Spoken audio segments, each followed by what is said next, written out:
بسم اللہ الرحمن الرحیم۔ السلام علیکم ورحمۃ اللہ وبرکاتہ۔ آج پورے ملک میں عید میلاد النبی نہایت عقیدت و احترام سے منایا جا رہا ہے۔ ہر طرف چراغاں ہیں، گلیاں جگمگا رہی ہیں، عمارتیں روشنیوں میں نہا رہی ہیں، رنگ برنگی جھنڈیاں اور سبز پرچم ایک پر نور سما پیدا کر رہے ہیں۔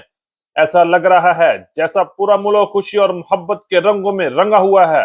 میرا پیارا شہر حبیب آباد بھی آج ایک دلکش منظر پیش کر رہا ہے۔ شہر کی گلیاں، بازار اور راستے خوبصورت لائٹوں سے سجے ہوئے ہیں اور گلیاں اور بازار رنگ برنگی جھنڈیوں میں خوبصورت منظر پیش کر رہی ہیں۔ شہر کا مرکزی جلوس ہماری عظیم درسگاہ جامعۃ الحبیب سے شروع ہوا، جو شہر کے مختلف راستوں سے ہوتا ہوا اپنی منزل گورنمنٹ ہائر سیکنڈری اسکول کے گراؤنڈ تک پہنچا۔ وہاں ایک عظیم و شان اجتماع منعقد ہوا۔ علماء اکرام نے بڑے ہی خوبصورت انداز میں حضور نبی کریم صلی اللہ علیہ وسلم کی سیرت پر روشنی ڈالی۔ انہوں نے بتایا، صرف جھنڈیاں لگانے سے، جلوس نکالنے سے اور چراغاں کرنے سے مقصود حاصل نہیں ہوتا جب تک ہم اپنے آپ کو ایک سچا مسلمان نہیں بنا لیتے۔ میرے پیارے بھائیوں اور عزیز دوستوں، سوچنے کی بات یہ ہے کہ آج ہم اپنے آقا کا ولادت باسعادت کا جشن مناتے ہیں، تو کیا ہم نے کبھی غور کیا ہے ہم ان کے لیے کیا تحفہ پیش کرتے ہیں؟ جب ہم کسی کے پیارے کی سالگرہ مناتے ہیں تو اس کے لیے کوئی نہ کوئی تحفہ ضرور لے کے جاتے ہیں۔ آج اگر ہم سے ہمارے آقا صلی اللہ علیہ وآلہ وسلم نے پوچھ لیا، کیا تم نے 5 وقت کی نماز قائم کی؟ کیا تم نے میری سنت پہ عمل کیا؟ کیا تم نے قرآن کے بتائے ہوئے رستے کے چلے؟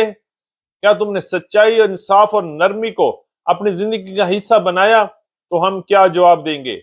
اصل جشن میلاد یہ ہے کہ ہم اپنے نبی صلی اللہ علیہ وسلم کی سیرت کو اپنی زندگیوں میں لائیں، ہم ان کے اسوہ حسنہ پر عمل کریں، ہم اپنی زبان کو سچائی کا عادی بنائیں، اپنے کردار کو عدل انصاف سے مزین کریں، اپنے دلوں کو رحمت اور محبت سے بھریں۔ یاد رکھیں، میلاد صرف جھنڈیوں، کمکموں اور جلوس کا نام نہیں، میلاد ایک عہد کا نام ہے۔ یہ وہ عہد ہے کہ ہم اپنی زندگیوں کو قرآن و سنت کے مطابق گزاریں گے، ہم اپنے والدین کی خدمت کریں گے، رشتوں کا حق ادا کریں گے، مظلوم کا ساتھ دیں گے اور اپنی زندگی کے ہر لمحے میں اپنے نبی صلی اللہ علیہ وسلم کے بتائے ہوئے طریقوں کو اپنائیں گے۔ اگر ہم یہ سب کر لیں گے تو یہی سب سے قیمتی اور سب سے بڑا تحفہ ہے جو ہم اپنے آقا صلی اللہ علیہ وآلہ وسلم کو پیش کرتے ہیں۔ لہٰذا آج کے دن ہم سب یہ عہد کریں گے، ہم صرف جلوسوں تک محدود نہیں رہیں گے، ہم اپنی عملی زندگی میں بھی تبدیلی لائیں گے۔ ہم نماز قائم کریں گے، قرآن سے تعلق کو مضبوط کریں گے اور اپنی ذات کو سنت نبوی صلی اللہ علیہ وآلہ وسلم کے مطابق ڈالیں گے۔ یہی حقیقی جشن ہے، یہی حقیقی جشن میلاد ہے، یہی اصل محبت ہے اور یہی وہ راستہ ہے جو ہمیں دنیا اور آخرت دونوں میں کامیابی عطا کرے گا۔ اللہ پاک ہمیں اپنے محبوب صلی اللہ علیہ وسلم کے بتائے ہوئے راستے پر چلنے کی توفیق عطا فرمائے۔ آمین یا رب العالمین۔ یا رسول